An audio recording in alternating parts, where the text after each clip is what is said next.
वेतन फरकाचं बिल काढण्यासाठी तब्बल 52,000 रुपयांची लाच स्वीकारताना जिल्हा परिषदेचा गटशिक्षण अधिकारी तसंच कनिष्ठ लेखाधिकारी आणि शिक्षक लाच लुचपत प्रतिबंधक विभागाच्या जाळ्यात अडकला।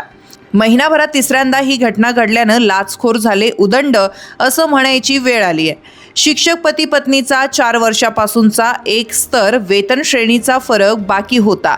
ही रक्कम 13 लाख रुपयांच्या घरात होती। एवढा मोठा आकडा बघून संबंधित अधिकाऱ्यांचे डोळे पांढरे झाले। ही रक्कम मंजूर करून पुढील कार्यवाहीसाठी जिल्हा परिषदेकडे पाठवण्यासाठी दिंडोरीचा गटशिक्षणाधिकारी भाऊसाहेब चव्हाणनं 1% मागितला। तसंच शिक्षक निलेश भारती यांना बिलाची पडताळणी आणि प्रक्रिया पूर्ण करून हार्ड कॉपी जनरेट करण्यासाठी 3% मागितले। हक्काचे पैसे मिळवण्यासाठी आर्थिक पिळवणूक होत असल्यानं वैतागलेल्या शिक्षक दाम्पत्यानं थेट लाचलुचपत प्रतिबंधक विभागाकडे तक्रार केली। त्यानुसार पथकाने सोमवारी दिंडोरी पंचायत समितीत सापळा लावला। त्यात चव्हाण आणि भारती यांना लाच स्वीकारताना रंगेहात पकडण्यात आलं।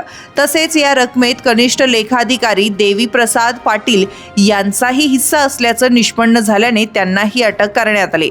दरम्यान याआधी जलसंधारण विभागाच्या कार्यकारी अभियंता वैशाली ठाकरे यांना ऐन गुढीपाडव्याच्या पूर्वसंध्येला लाच घेताना पकडण्यात आलं। त्यानंतर चांदवडचा उपअभियंता पठाडे हाही लाचलुचपत प्रतिबंधक विभागाच्या जाळ्यात अडकला होता। सोमवारी तिघांच्या अटकेने यात भर पडली।